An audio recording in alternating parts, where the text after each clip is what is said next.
faceoff. Shoots it, deflected. Right in. Pietrangelo save rebound. Stopped by Pietrangelo. I don't believe that save. Neither does Peter Stastny. He can't believe the save that Pietrangelo just made on him as Frankie sparkling on that maneuver there to stop and rob Peter Stastny. He should get 5 to 10 for that. Hello and welcome to episode 87 of Tendy Talk, presented by the Hockey Podcast Network and the BLPA Podcast Networks. I'm your host, Joe, better known as Wash Up Goalie on social media. This week, I chat with Steve Carroll of Carroll Goalie School, the Gustavus Adolphus Women's Hockey Goalie Coach, and Minnesota State Mankato alum and Cake Eater Edina Hockey alum who played for the legendary high school hockey coach Willard Ikola. So, without further ado, let's get to the conversation with Steve.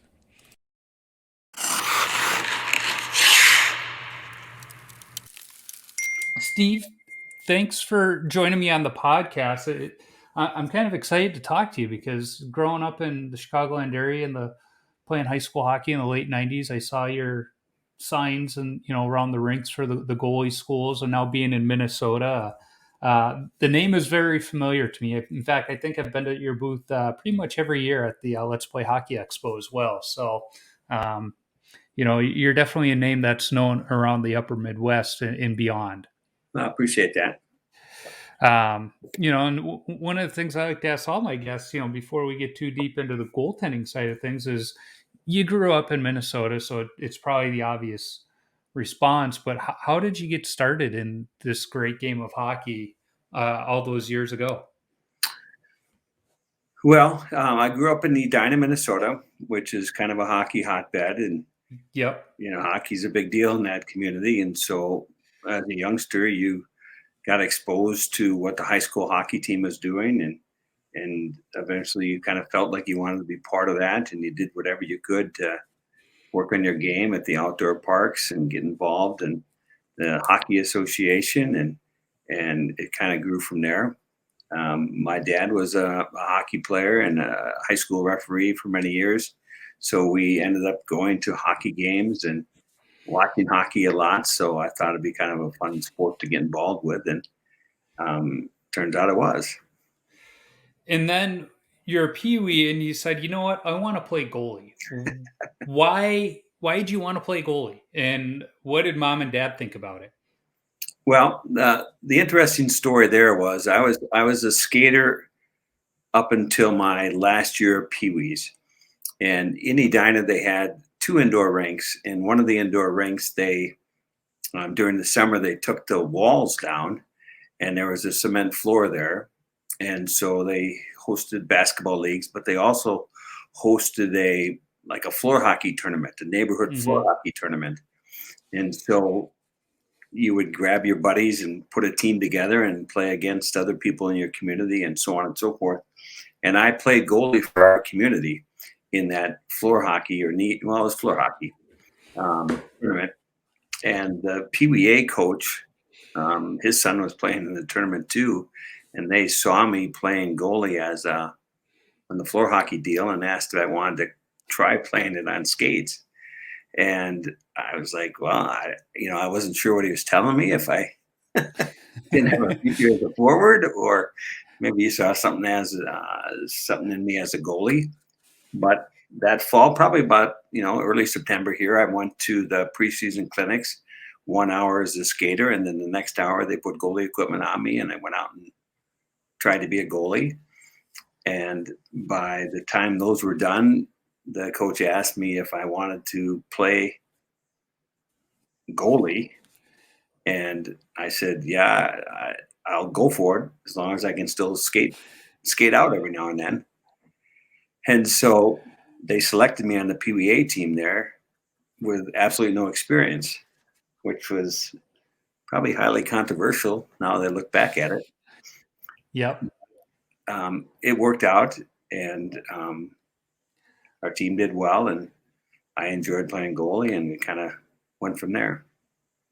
You're being a little humble saying it worked out and the team did well. You guys won the state championship. So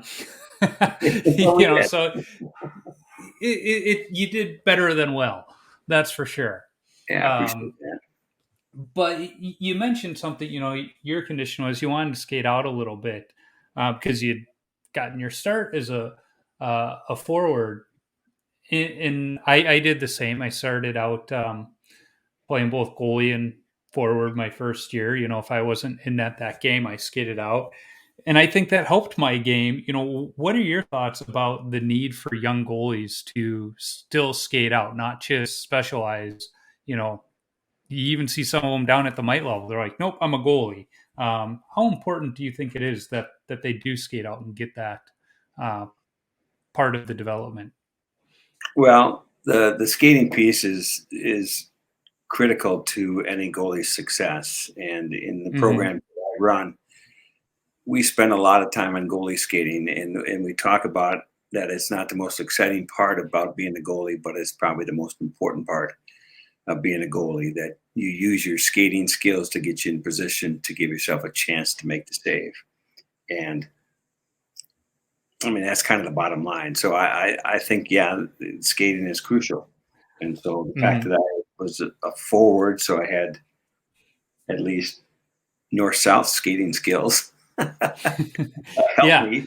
And then I had to learn to go east-west, and eventually got it figured out. And I think that's a good way of putting it. Forwards, it is that north south, even though they turn, it's still north south. And so much of goaltending is east and west, and they just look at us, and we hear it all the time. Oh, you're a goalie, you don't do too much skating. It's like, the heck I don't. That's all I do out there is skate. And I've read and heard that some people have done studies that goalies skate farther in a game. It's just in a smaller, but I don't know the validity of them, but we skate an awful lot, and people just don't realize it. It's just because we're confined to a small area. Yeah, I mean, and you can really see, well, when you watch a goalie play now, you can see whether or not they have skating skills, or they're Mm-hmm. just getting by on athletic ability or perhaps size. But it's crucial in today's game that you know how to skate. And the other thing we find too is that the kids most are right side dominant. So the right Mm-hmm. leg is the strong leg for the pushing and for the recoveries, and the left leg is the kind of the forgotten leg. So anything with a left foot, a left skate movement, or left stop, or left recovery is not very strong. And so we talk to them all the time about having two favorite sides and not just one favorite side. And Yeah. and when you break it down like that, it's really obvious to see that they're really good with their right foot, but left foot is the area that kind of gets overlooked often. Yeah, it's a great point, and um, I think it was just ingrained in me that way growing up because I had shared a video of one of my beer league games about 3-4 years ago, and one of my old teammates, Ryan S, saw it, and he runs Debonair goaltending, and he was Mm-hmm. commenting how even after all these years, I still get up on the right foot, and I was like, yeah, I am. Not the right is on the side, but the proper foot, Correct. based on where the puck's going. And I go, I don't even think about it. It's just reactive because the way it was ingrained into me all those years ago, repetitively. Um, drill after drill is getting up on the correct side. And I was like, yeah, I do. And now I'm a little more conscious of that when I do look at film of myself, or even if when I play pickup hockey, I try. That's for beer leaguers. That's our practice. So Mm-hmm. I make it a point to make sure that I'm getting up on the correct foot for that reason. A few years ago, I helped at the Edina High School with their goalie tryouts, and they had Mm-hmm. 14 goalies try out for their team, which is a huge number of kids. And they all looked, if you looked at them, they all looked like they were, NHL ready, with the Mm-hmm. custom equipment and the painted helmets and so on and so forth. And so we had to do more than just scrimmage to help separate the group. And one of the things we did in the tryouts was a skating drill to see if they could go to their left side. And Mm-hmm. so we did a drill where the drill was for them to go through stopping and pivoting and transitioning to their right side, which they knocked it out of the park. And then when they had to do the same drill going back with their left side, it was not pretty and very obvious which kids have the confidence to stop and turn and transition both ways. Mm-hmm. And we sat on the bench pretty much going, can skate, can skate. And they ultimately picked their 4 kids from the group of kids. I'd say about half of the kids didn't have the confidence or the experience to stop their left side, stop to the left side. So they stopped to their right and then turned to their left. And I just kept thinking, how do you get to the high school level without learning the basic fundamentals so you have 2 good sides and not just a favorite side? But well, lucky for me, when I was coming up, the basic fundamentals were skate saves and 2-pad stacks, so it wasn't that big of an issue for me. It was pretty obvious if the puck was going to my left. I used that left skate. But before we get into fundamentals and all that fun stuff, that first year playing goalie goes well for you, and you wind up playing high school hockey in Edina. As you point out, a storied program, but not only that, but you were playing for a legend in USA hockey coaching, Willard Ikola. What was it like playing for a coach like that? Well, it was really a cool experience. And now I look back at it now, and it was even probably cooler now than it was when I was actually playing. To think that we were playing for a legend like that. He was a former goalie and had some success already as a coach at Edina by the time I played in the late 70s. So when you played youth hockey in Edina, you wanted to play for Coach Ikola, and you wanted to play for the Hornets. And when I got that chance as a 10th grader, it was like, wow, this is really something special. And I think back on, he was a former goalie, but did he spend like countless hours with me in the corner working on my skate saves and two-leg pad stacks and that? The answer there would be no. But he did pay attention to what I was doing and was able to offer some suggestions for improvement throughout the season, which made me a better goalie. So it was really an awesome experience. Yeah, it's funny you say it because one of my high school coaches, he was a former goalie, and same thing. You'd think we would spend a lot more time with goalie-specific stuff, but it was maybe once every 3-4 months while the rest of the team was doing some power skating. He would bring us goalies down to one end and do some stuff, but it wasn't often. We would talk off the ice, but it wasn't like today with goalies getting more focused time. But you're playing for Edina, you're playing for Coach Ikola, and you make it to the state tournament. We all know what the state tournament is today, but for folks not familiar with Minnesota State High School hockey tournament history, it's been like that for a long time, especially in Edina. What was it like representing Edina in the state tournament for Coach Ikola? Well, and you think about it today, there's two classes, so there's 16 teams that made it. Back when I played, there was only 8 teams that made it. So all the attention was on the 8 teams who made it to the state tournament. And so we went to the state tournament with we beat our crosstown rivals in the section championship in Edina West to set us up in the state tournament. And back then they didn't do seedings. They were prearranged pairings based on some sort of formula. But as it turned out, our opening round game was against Roseau. And I can't remember if we were the number 1 ranked team in the state or they were number 1. They could have been, because I think they were unbeaten at that time, and we had 1 loss. So it was they were probably number 1, we were probably number 2, and we were in the quarterfinal matchup.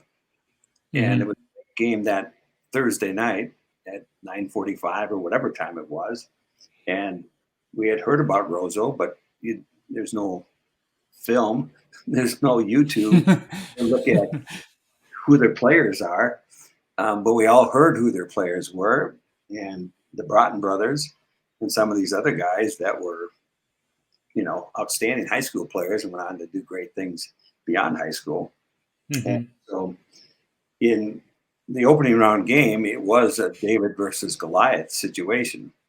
Everyone was rooting for Roseau, and outside of our friends and family and classmates, everyone was cheering against Edina.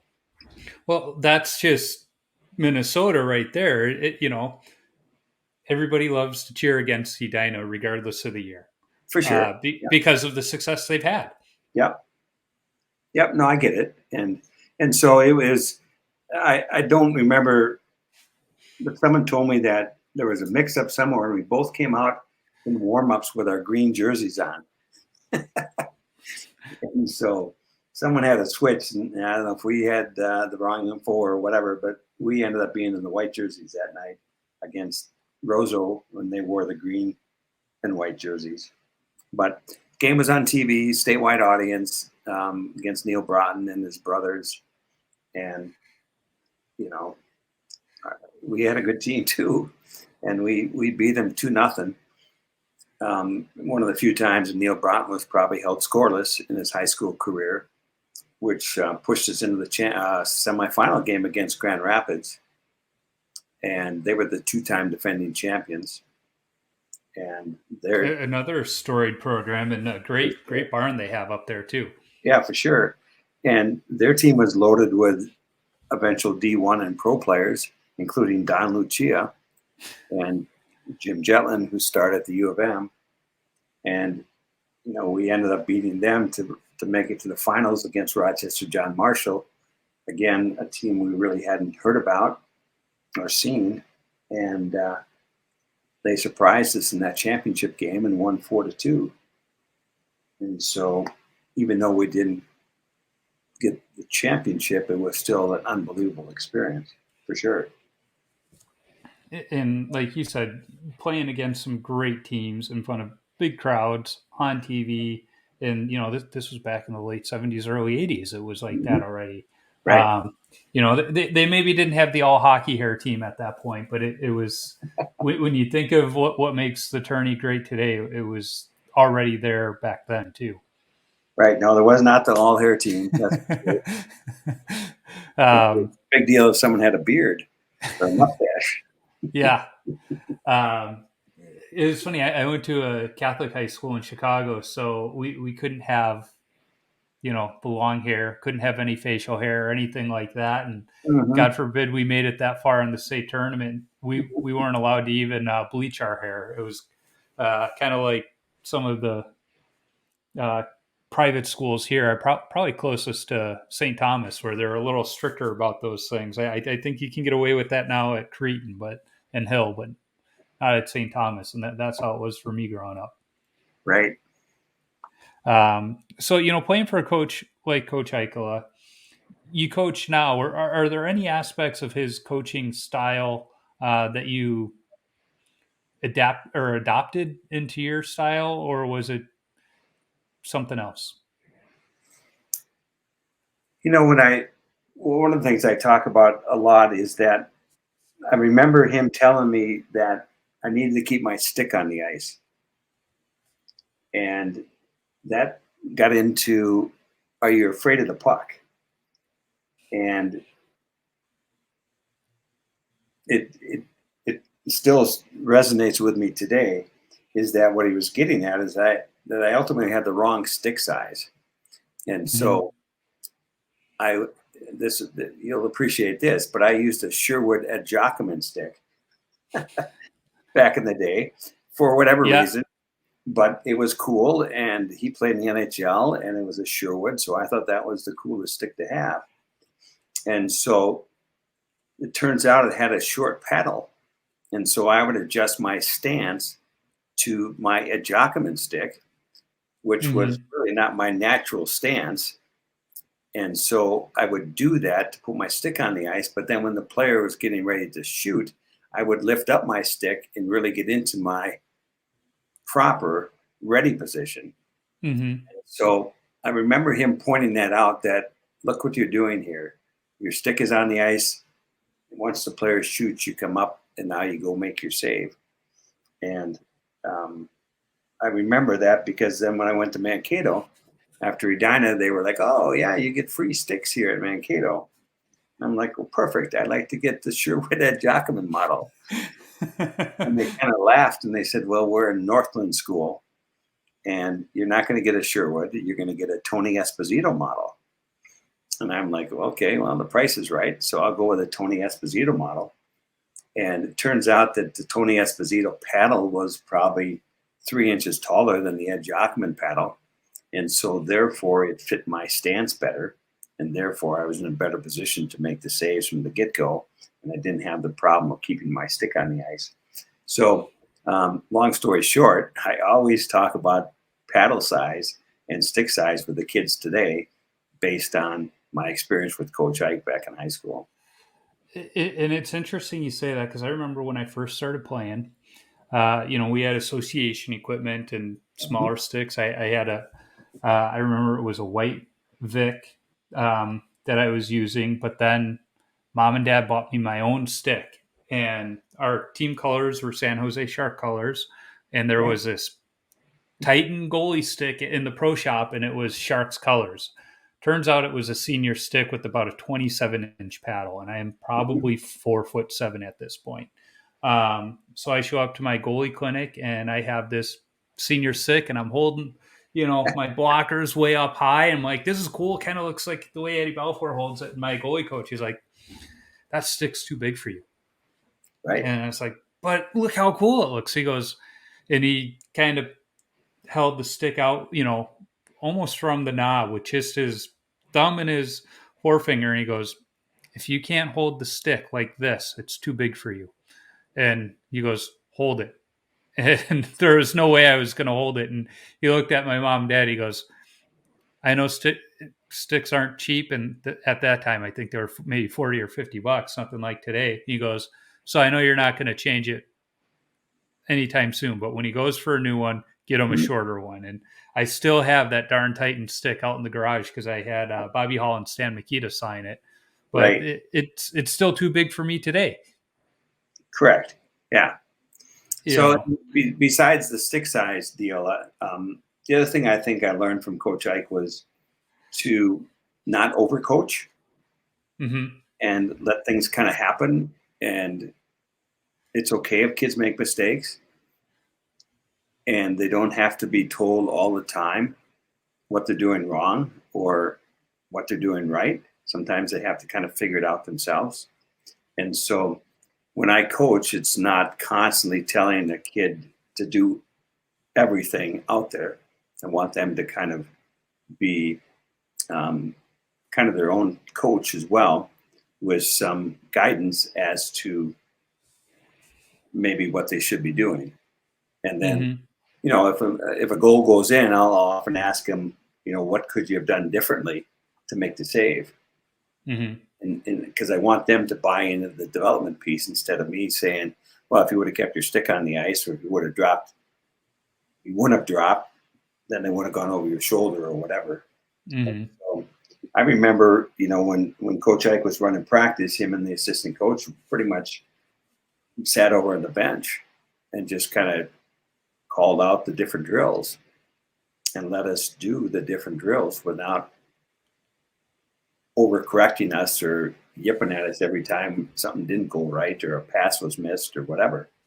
And I've taken that, I think, on in my coaching, the way I coach now, that I don't want to overcoach and tell the kids everything they're supposed to be doing. I want them to figure some of it out themselves.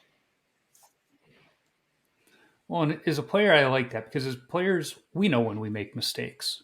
So it's not like we need to be told we made the mistake, but if we know you're there to help us talk through that mistake and how we can prevent it moving forward, I prefer that rather than knowing when I get to the locker room, you're going to tell me everything I did wrong that I already know about. And if I don't know what I did wrong and I say that, you're going to be able to help explain what I did wrong. But you mentioned, when you got to college, you were playing down in Mankato. Back then, Mankato was not Division I; they were Division II. but they were still a powerhouse at the time, which is why they wound up moving up to Division One. Did you have offers to go play Division One? Did you look at the U, St. Cloud, any of those, or what brought you down to Mankato? Well, recruiting was done differently back in the day, but I do remember after the state tournament, we had a bunch of players on my team for sure that went on to play Division I hockey, and I'm like, well, if they can, why can't I? And so, I remember writing the WCHA teams. St. Cloud was Division II at that time, so the Mankato's, or not the Mankato's, but the Gophers and North Dakotas and UMDs, Michigan Techs, and those type of schools, and kind of telling what I just had accomplished as a high school senior, and that I was interested in playing college hockey, and blah blah blah, and got probably the form letter, thanks for your interest, but we have no openings, so on and so forth. And there was a couple of Division II schools who had expressed some interest, River Falls being one, and Mankato being another, I know for sure. And my older brother was playing at Mankato at that time, so I had some insights into that program. And, at the end of the day, I thought that would be the best situation for me, hockey-wise and education-wise, to pursue Mankato. So I went down to Mankato. Now, I've thought about this an awful lot. When we played, we didn't have YouTube. We didn't have the internet. We didn't have social media, any of that. So, you said you wrote out letters. Correct. Hand wrote letters to these coaches, and email was very new at the time when I was in high school. So I remember emailing different coaches, but they had never heard of me from, the next guy down the street. So they're, like you said, I got the form email back instead because they had never heard of me. They didn't care. But just thinking of some of the training aids kids have today from YouTube, from great services like In Goal Magazine and Sense Arena, I've often wondered how much better of a goaltender would I be today compared to when I grew up with all of these extra assets to me. Because I was at goalie, I was digesting everything I could get my hands on. I think I took this book published in the early 70s about hockey out of my middle school library every single week because we were required to take one book out. And it's like, I just want this one. I want to read it over and over and over again because it was the only hockey book they had at the school. Have you ever thought, how would things be different if you had the same tools at your disposal then as kids do today? Well, I'll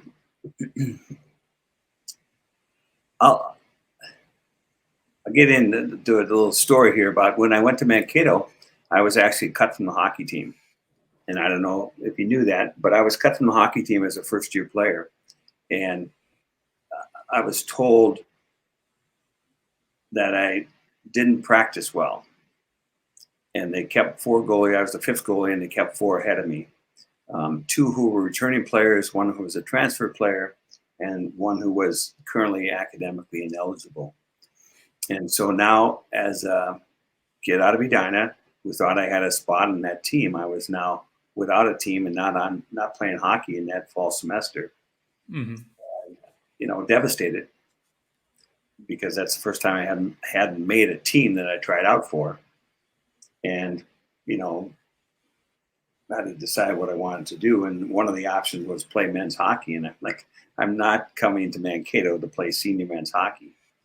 And so as it turns out, one of the kids or one of the players in the team chose not to come back out for the second semester, and the other player was ineligible again. So now they were down to 2 goalies, and they asked me to come back to the team. And so I remember being told I wasn't probably good enough because my practice habits weren't very good. And I was, understand, coach, I'm only 6 or 7 years into this deal. of being a goalie, and that I don't know anything different. Yeah. I think as a goalie that my job is to show up and be available for your one-on-ones and your two-on-ones and your three-on-twos and your power play and your penalty kill and your shootout at the end of practice. And if I can do that, then I think I'm doing my job. And it's like, well, no, you need to put in the work to get better and so on and so forth. And so I was invited back to the team. They didn't have a goalie coach for me there.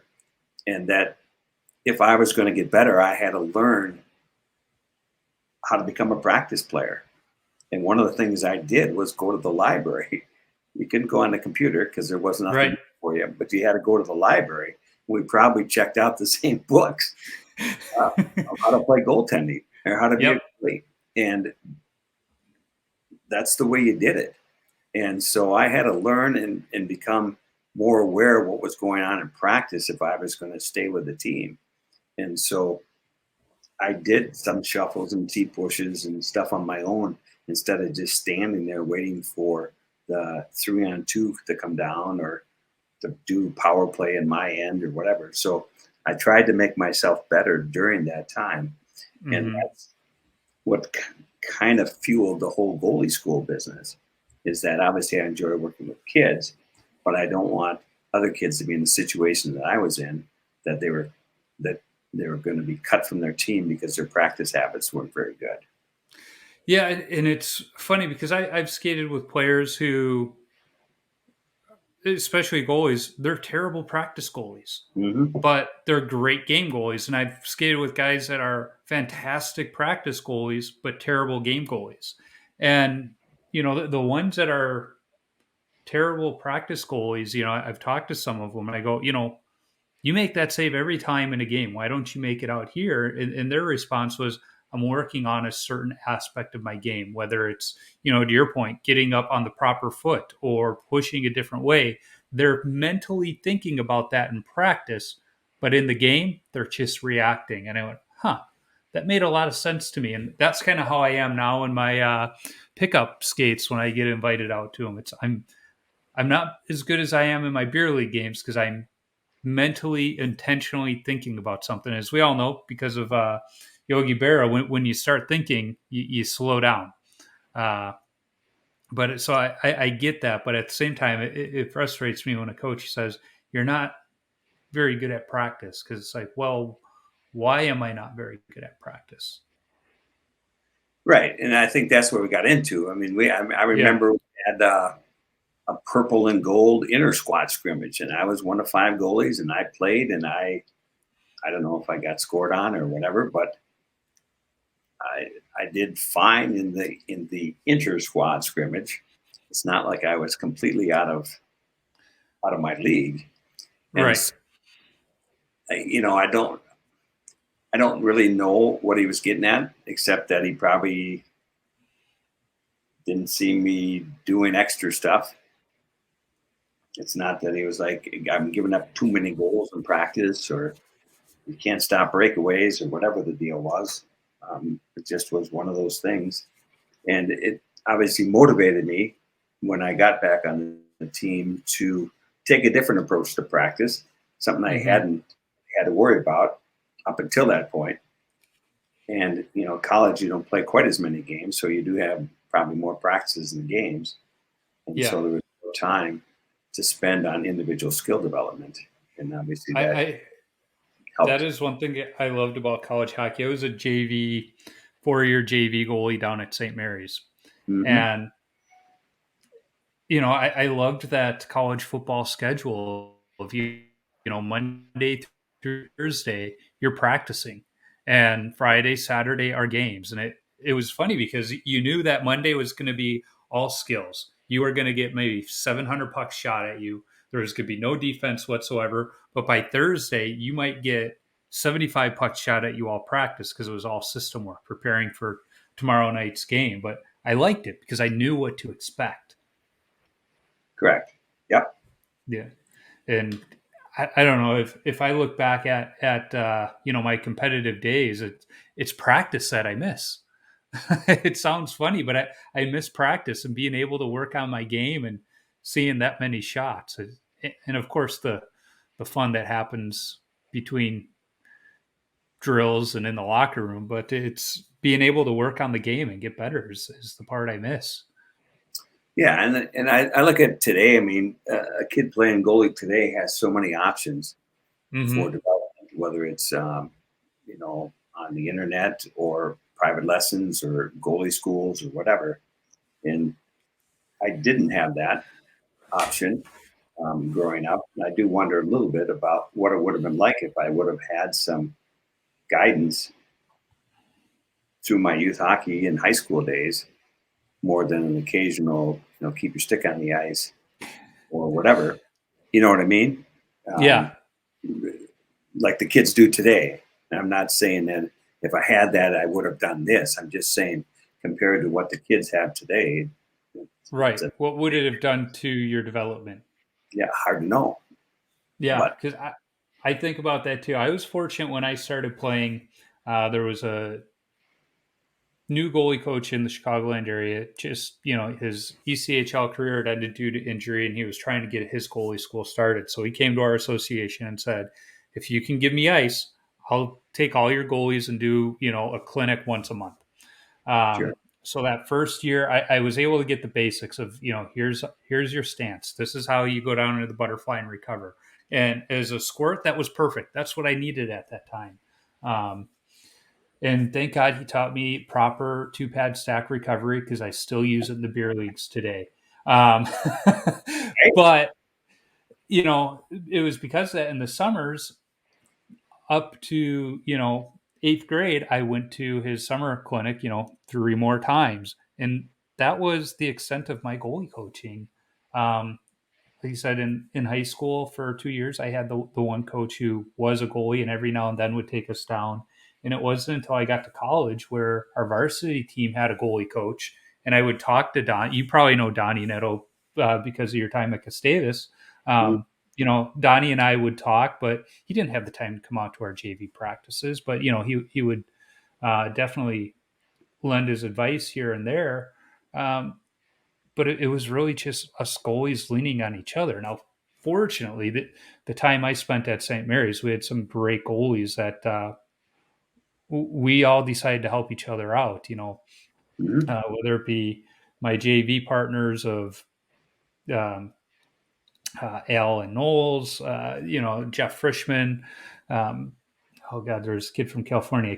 Sean Green. And then we had some of the varsity guys, a guy like, I've mentioned his name on the podcast before, Dave Rogalski, who's now coaching for the Devils. And like I said, who's got Devonair and, some of the other guys. But we all helped each other. We were competing against each other, but we would watch each other and say, hey, I'm noticing this, I'm noticing that. And that really helped my game for sure. It didn't help me get any more starts. As I said, I had the fastest score in the MIAC for 4 years, but it made me feel good in practice anyway. But you were really fortunate to be able to have teammates that kind of that coaching deal. If you understood it, you know what I mean? They weren't focused on me. They were kind of we. And they had kind of that coaching instincts or coaching bug to help, instead of being, no, I'm not going to help him because then that could affect my playing time and blah, blah, blah.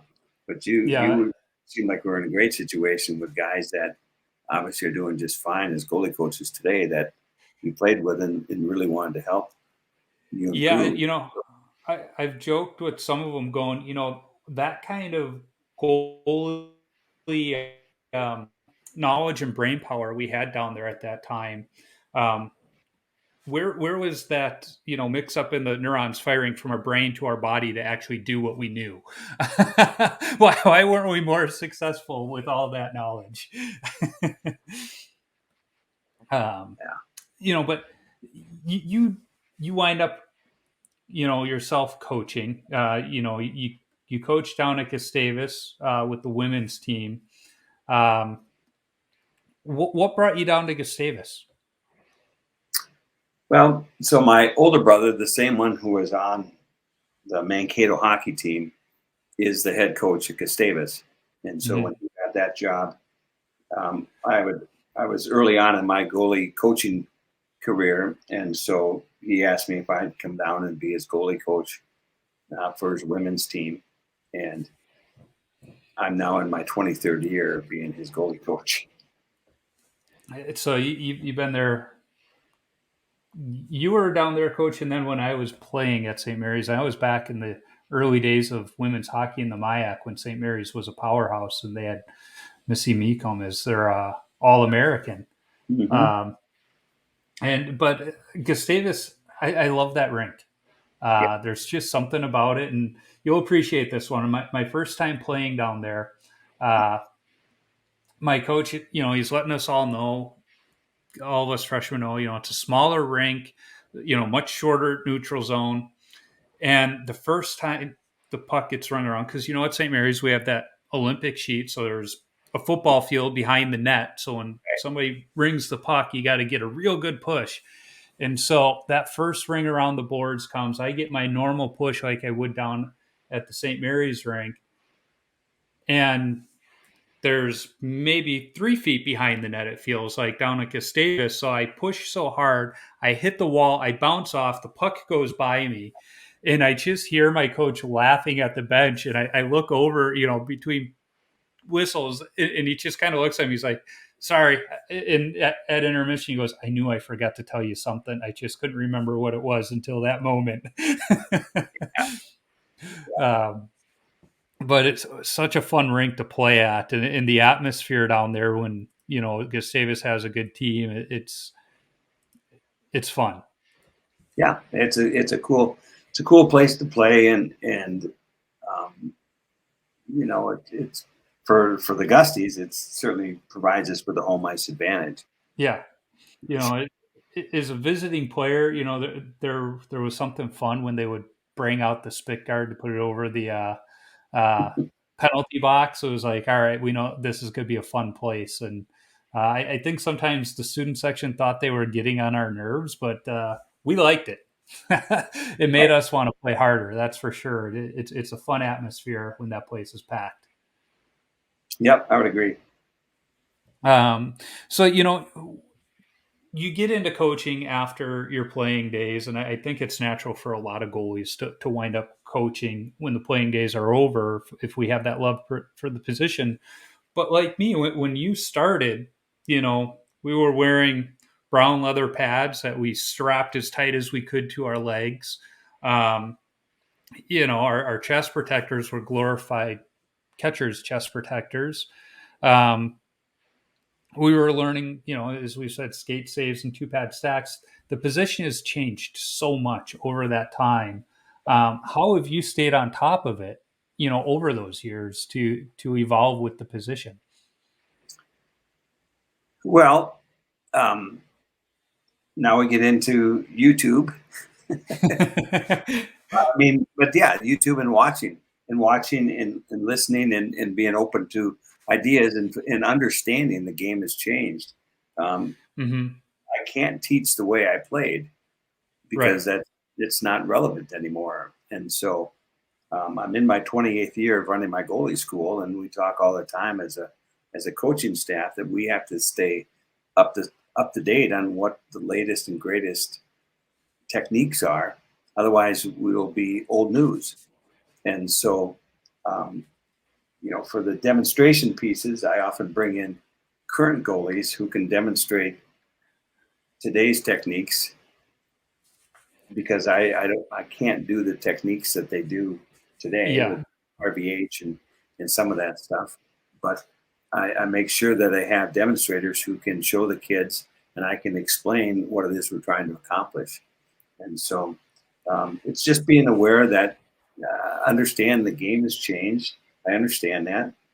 And we have to stay up to speed on what's happening. And we do that by learning through YouTube and watching games and watching NHL guys and talking with guys like you and other people in the business about how to do this, or what about this, or should we be teaching this, or blah, blah, blah. So it's kind of a learning deal for us too. Mm-hmm. makes it kind of fun.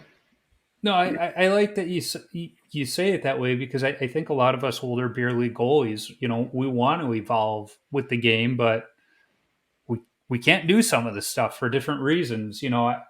I was still playing in old Vons I bought back in '99 when I was in college up until last year, and I was all excited. I was like, with the new stuff and the way the pads are, I might be able to move laterally when I'm down on one knee the way the kids do today. I'm like, no, I still can't do it. I understand how to do it, but my body just doesn't let me do it. But it's funny because these kids are doing things today where I'm like, I don't know how to do it. I've heard of some guys, pros, where they've gone to some of the camps, and you got the younger kids, and they're like, these young kids are doing it better than me. What's going on? But we still found ways to stop the puck. I still find ways to stop the puck. Sometimes my teammates would say, not all the time. And I think that's maybe the one thing younger goalies don't pick up on the way we did, is that don't give up until the puck is either in the net or the whistle's blown. Is sometimes they kind of go through the mechanics of it, and I'm out of position, I don't have a chance. But then you watch a guy like Fleury, and he doesn't give up on anything, and that's the way I was taught: is don't give up, just throw your body, and that's when the cool saves are made. But we all know if you make a cool save, it means you are out of position to begin with. Yeah, we talk about that all the time, actually, about are you, as a goalie, are you a one-shot wonder? Mm-hmm. Or are you one that's going to do whatever it takes to keep the puck out of the net? Yeah. Too many of them today are one-shot wonders. Right. They're robotic, and they are in position to make the save, and after they make the first save, it's not their problem. And so we try to work with them about, there's no limit on how many saves you have to make in any sequence. And let's compete for everything. And like you said, it's not over until the whistle blows. Mm-hmm. And we talk about it's the respond piece. And so I can tell in about 10 seconds whether a kid is responding to the puck by what happens after he makes a save. Right. Does he respond and get himself in position to potentially make another save? Or is it kind of looking, well, it's not my deal. It's the defense that has to clear the rebound because I made the first save. And the kids who get it and they're into that respond piece and the compete piece are the ones who excel. The ones who are the one-shot wonders, it doesn't work very well for them. No, and I think one of my favorite wasn't a drill, but you see it all the time when teams have extra ice. The rebound game at the end of practice.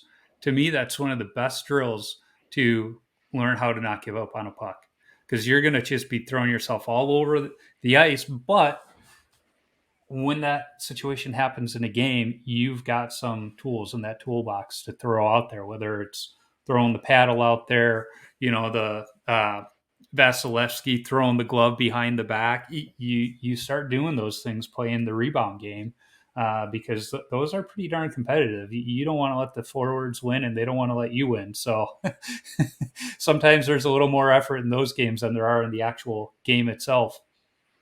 Right, and you're getting into the compete level. Yeah. Yeah. I always want goalies who want to compete, even if the technique maybe not as refined as it should be. But let's compete and give yourself a chance, yourself a team a chance to win a game. Look at a guy like Dominik Hasek. He didn't have the refined. Well, he had refined skills. We didn't realize they were refined, but you had to just look at him and go, he doesn't have the robotic skill, but that can eat to him. Yeah, I mean, I think it comes up all the time. I say, all right, well, you remember watching Dominik Hasek play, and they're like, oh God, yeah, he's the greatest, and he made all these great saves and whatever. And I said, what goalie school teaches that now? And they're like, well, nobody. No, nobody teaches that, because he was doing stuff he can't teach. Yep, exactly. And it's exactly. And And I'd like to see more kids be like Dominic Hasek, where they throw their glove behind their back if they're out of position, or they dive across, or they do whatever they can to try to stop the puck. And we don't see that as much as I'd like to see it today. As you talk about that and, watching the kids to see, are they watching that puck and whatnot. One of my favorite pictures of me I was playing in the Soda Stick Hockey Classic at the Super Rink about 3-4 years ago before COVID. And I had just made a two-pad stack where my legs came up and over. And the picture is me on my back, arms spread out, legs in the air. And the guy running the tournament got this picture and he's like, "What are you doing here?" And I zoomed in and I said, "Zoom in on the picture and look at my eyes, because the puck is right above my head and my eyes are looking up. And I see that puck the whole time." He's like, "Son of a gun, you knew what the heck you were doing." I said, "I didn't know what I was doing. I was just trying to keep my eyes on the puck so I could." Yeah. And it's the watching the puck is a huge problem today. And we talk about all the time is that I think it has to do with these kids not playing multiple sports. And the hand-eye coordination piece is not where it needs to be for a lot of these kids. And they get the gloves that are too big, too stiff, and they don't break them in. And now they try to catch a puck, and they don't watch the puck into their glove. And so it bounces out of their glove, or they do some sort of funky hand movement to try to get it to stay in their glove. And, you don't see many kids today that you just talk about, oh my gosh, that they got a great glove hand. Mm-hmm. You don't see that anymore. No. And it's fun when that glove is working in the beer league still, and the players will come up to you from the other team like, I keep shooting there because I want to beat you there, but you got a good glove tonight. That feels good as a goalie to know that the glove's working. Now, unfortunately, that's not many nights, but sometimes it does, and it's a good feeling to catch that puck in the glove and just kind of the old Patrick Waugh wink at them as they go by. Right. Yeah. But like I said, I see the hand-eye coordination piece coupled with the wrong glove size causes a lot of problems for goalies. Absolutely. Now, I'm looking at the time. We've been talking a while. I want to be mindful of time.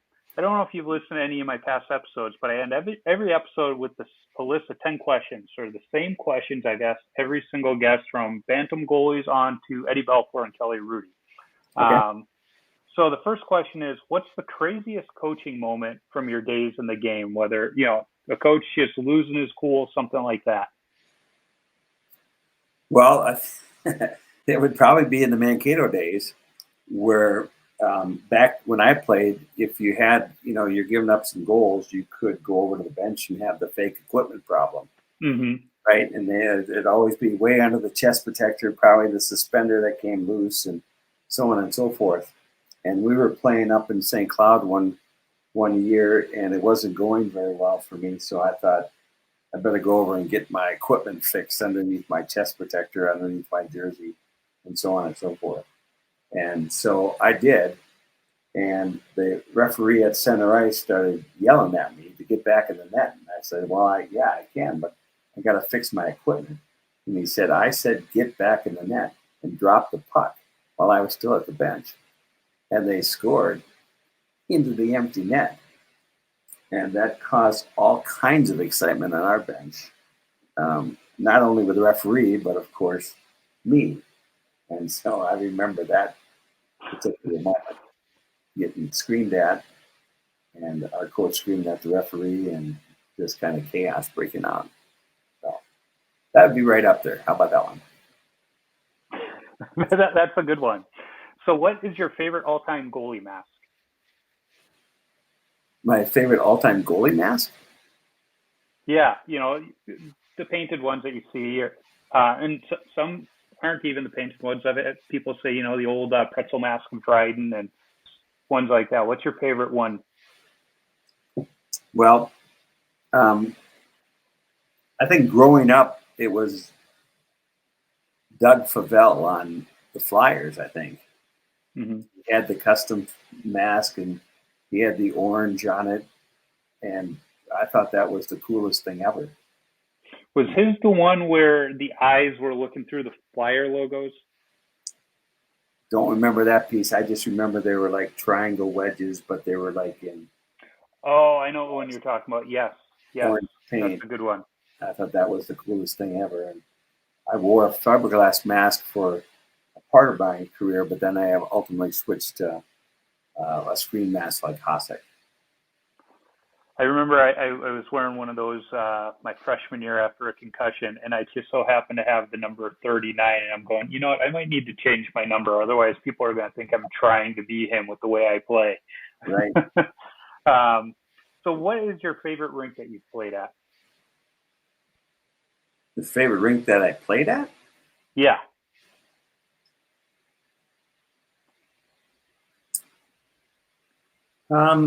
I would probably have to say Braemar Arena in Edina. Yeah, it's a great storied rink, that's for sure. You know, and back when I played, the place would be packed. You know, the band would be playing. There would be, you know, our student section, our parents, the visiting team, and just generic hockey fans would be there, and the building would be packed. So it was always an electrifying place to play, no matter what the outcome was. Yeah. Unfortunately, I live up in the White Bear Lake area, so it's like every time I want to get down there for a game, it's like, do I want to battle traffic? Do I want to go that far at this hour of the night? But it's a great rink for sure. You know, I was going to just add to that, but today the atmosphere is not like it used to be. No. And, I've been there in the last couple of years watching games, and the games that I've been at, the band hasn't been there. The building's about half full. It seemed like kind of a youth hockey game in a lot of ways. It didn't have that special feeling that it did many, many years ago. When I was done playing at St. Mary's, I did some coaching at Forest Lake, and we would play Grand Rapids in sections almost every year, and it was really fun going up to their barn for a section playoff game because they would have that band going. Mm-hmm. That was the ticket to have in Grand Rapids. So that night, it's just a completely different atmosphere. Same thing with Cloquet. Mm-hmm. It didn't even have to be section playoffs with Cloquet. It was just, we got a Friday night game in Cloquet, and that place was going to be packed. You'd have, the guys coming in from the paper mill up there, and it was fun place to play. Right. Yeah. So I think I might know the answer to the next question because you were probably alluding to it earlier, but what's your favorite goalie stick that you've used? Well, it had to be ultimately had to be the Tony Esposito model because we had all kinds of success with that. And mm-hmm. So while I used Ed Jockman for part of my high school career, once I moved to the Tony Esposito model, then my game went to a different level. So I would say the Tony Esposito model. So the next question, what is your favorite youth hockey memory?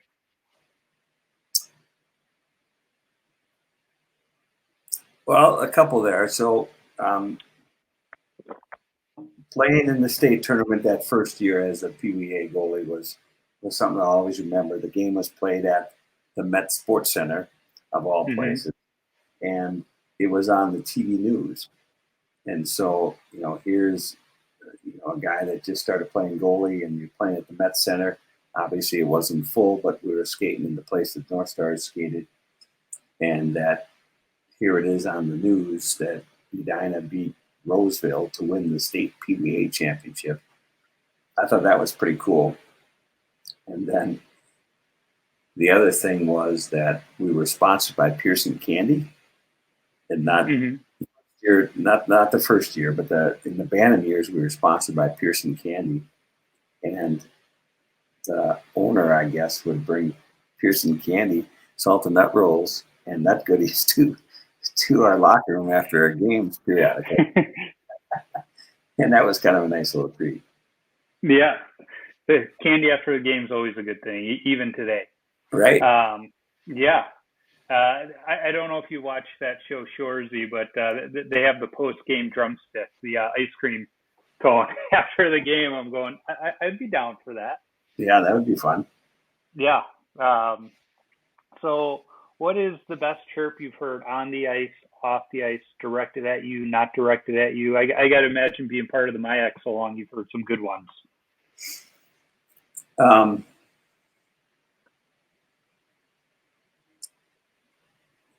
You know, at the MIAC, the women's, you know, as a coach, we don't really get into chirping too much.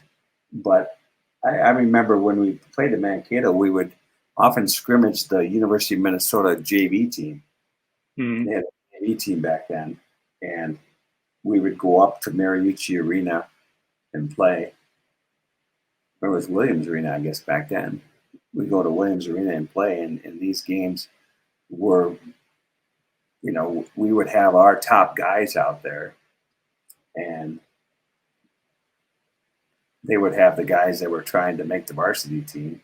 And there were no consequences. So there was fights all the time. And Mm-hmm. there were street fights. And some of the exchanges in those games were slapshot like.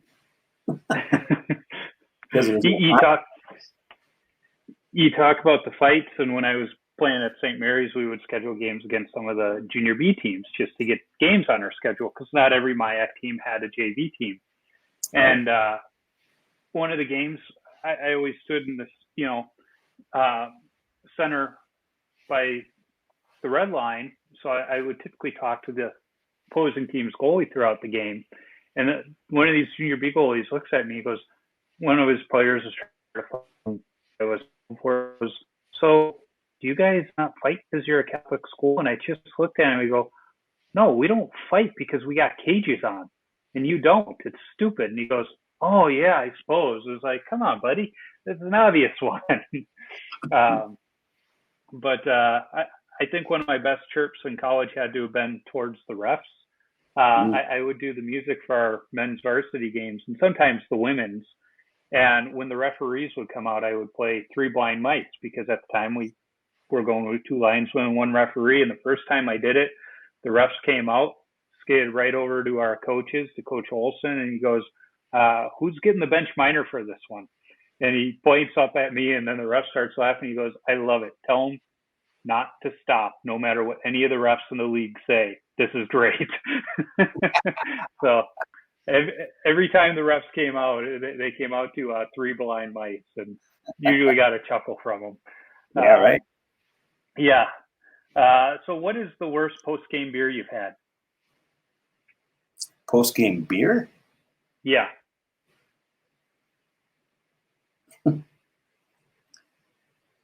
Well, that'd be hard to say because I don't really get involved in post-game beers, either as a coach or as a player. So I don't know that I'd be able to help you with that one. Well, in that regard, then, what's the worst post-game beverage? Probably a warm beer. How about that?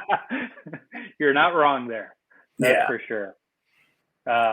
So the next question, it tends to divide goalies. When you tape a goalie stick, do you go heel to toe or toe to heel? I go toe to heel. Okay, you're in the minority here. Is there a reason you go toe to heel? Probably stems back to that's how I used to tape my forward stick. Okay, that makes sense. And so when I played, I used white tape because I thought that was lighter than black tape, and I put a strip of white tape on the bottom of the blade to protect it, and then I'd start taping from the toe to the heel with white athletic tape because I thought that was lighter, and then kind of see the puck marks, I suppose. Yeah. Now you talk about that strip along the bottom. I got my two sticks back there. I just retaped them last night ahead of the fall season starting on Sunday, and I still do that strip of tape along the bottom just to give it a little extra not necessarily reinforcement, but just a little extra there. Now when I coached, I always told my defensemen that I wanted them to have white tape so that the goalie could see the puck on their stick easier. I told the forwards I didn't care. If anything, they should go with black tape so the goalies are shooting on can't see the puck as easy. But to this day, I tell my defensemen, I want you to have the white tape because one, if I see the white tape, odds are it's one of my guys in front of me in the scrums. And I've gotten a few of them to switch from the black to the white for that reason. Okay, well, that's good. Yeah, I don't think there's much to it. It's just one of those things in my mind that makes sense, so I go with it. So the next question, we're almost done here. What's your favorite number to wear and why? Well, in high school, it was number 1 because we kind of adopted names of pro goalies, and mine was Gump. And so I had to go number 1 with Gump. When I moved to college, number 1 was taken, so I had number 30. And that became ultimately my favorite number 30. It's not a bad one either. So the last question, what advice do you have for young goaltenders?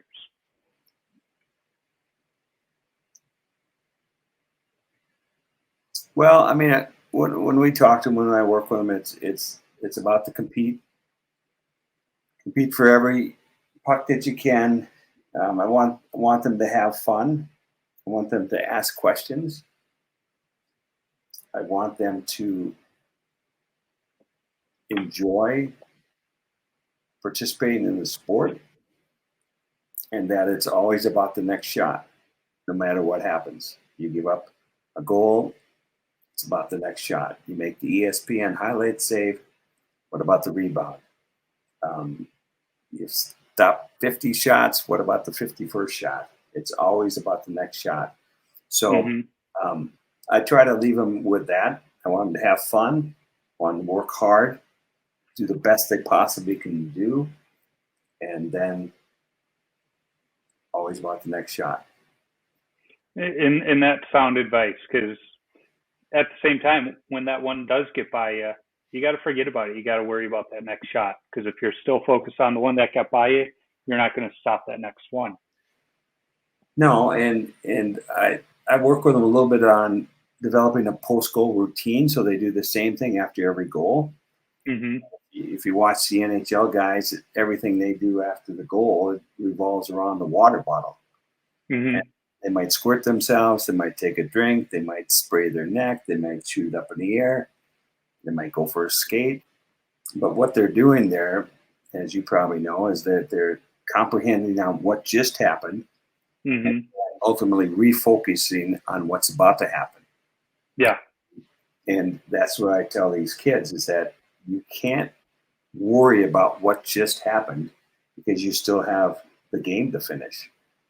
And so you have to go for a skate over into the corner if you want. Think about what just happened. You would have kept your stick on the ice. You maybe would have made the save, blah, blah, blah.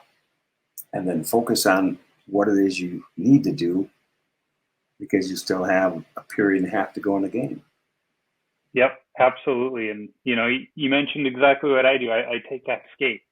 That skate into the corner and clear my head and go, okay, that's behind me. I have that Ted Lasso, be a goldfish mentality of, okay, let's move on, let's refocus and get ready for the next one.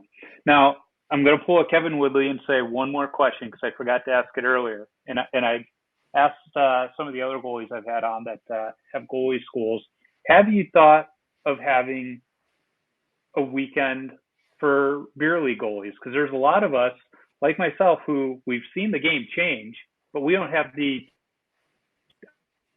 opportunity to practice those changes or understand how to do them.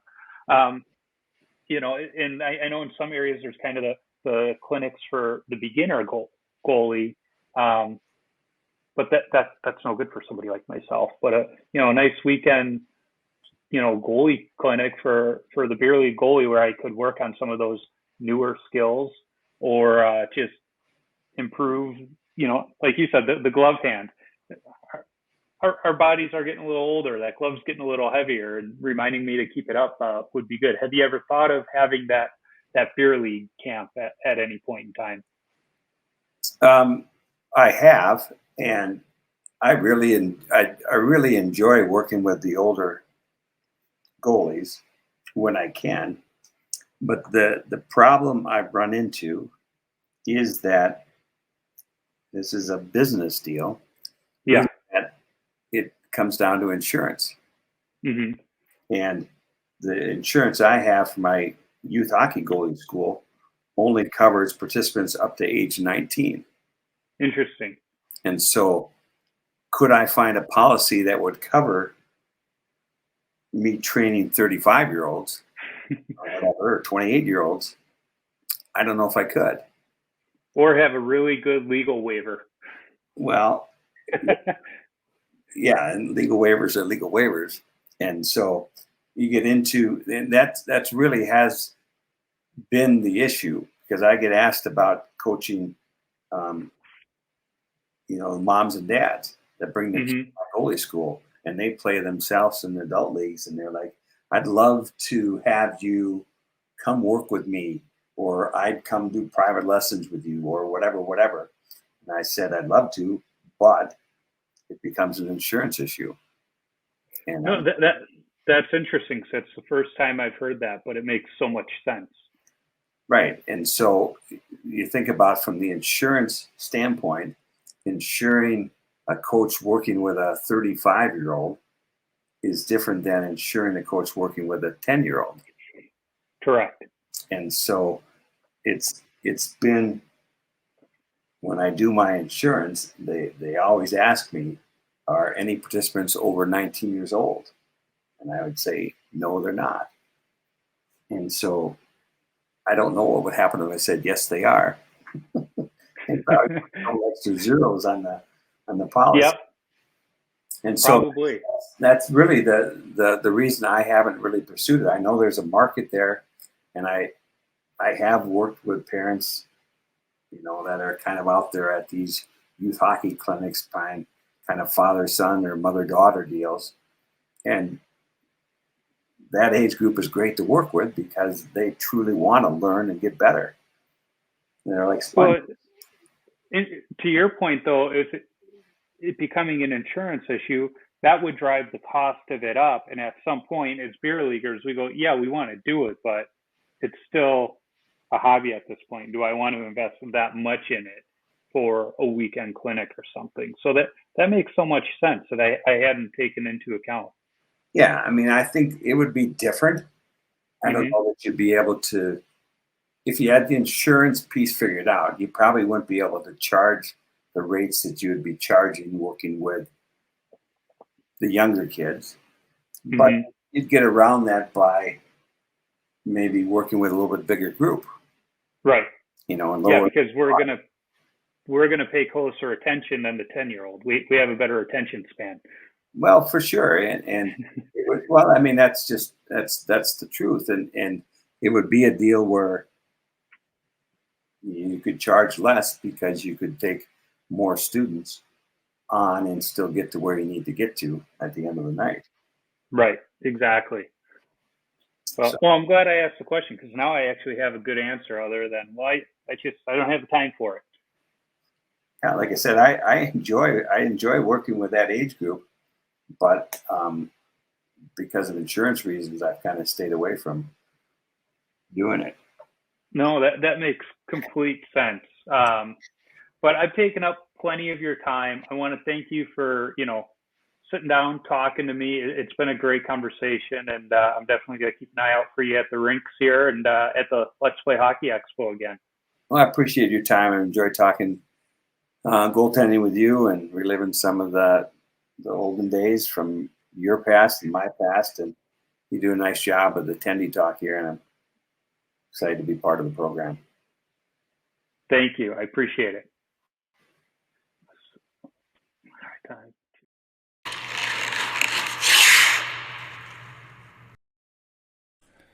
It was fun chatting with Steve. I appreciate his honesty as to why we haven't, and probably won't, see many, if any, beer league goalie clinics.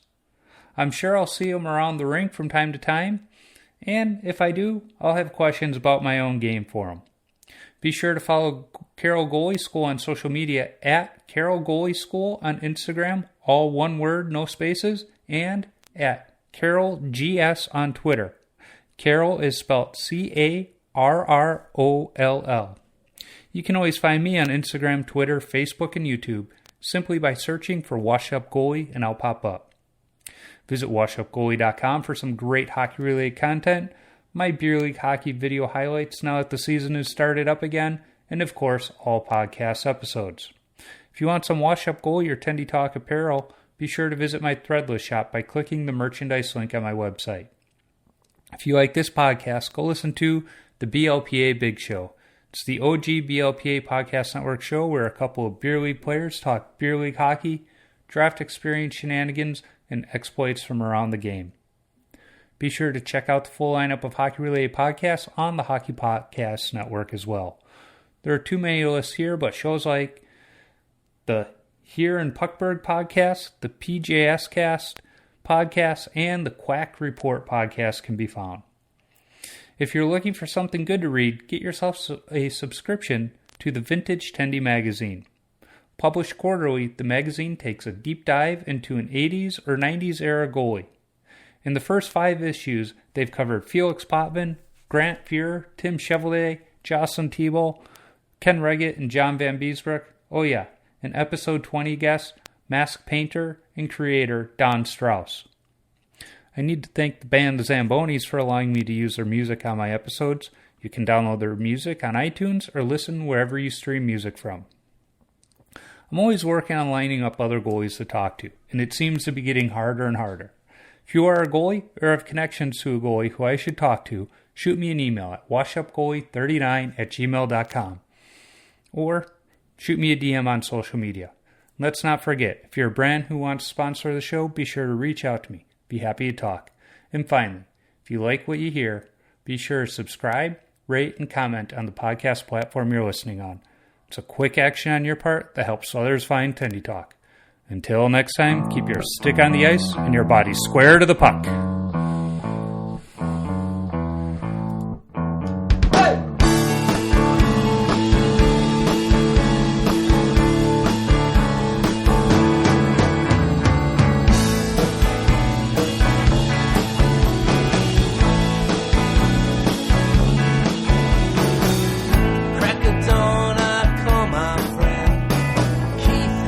Checked out Ketchell's Pond.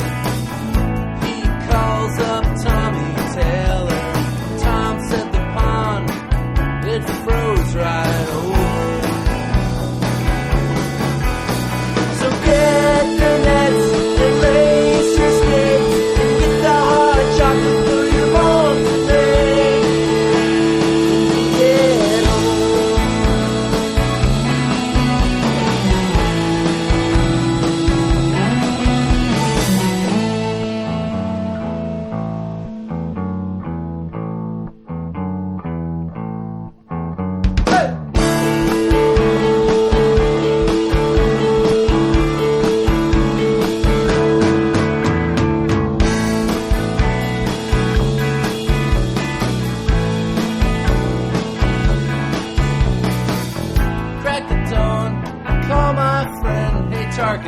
Yeah, Dave. Hey, have you checked out the pond today? Funny you ask. I was just down there this morning. Yeah, any good news? Well, Dave, the pond? Yeah? It's froze right over. Alright, let's go! Yeah.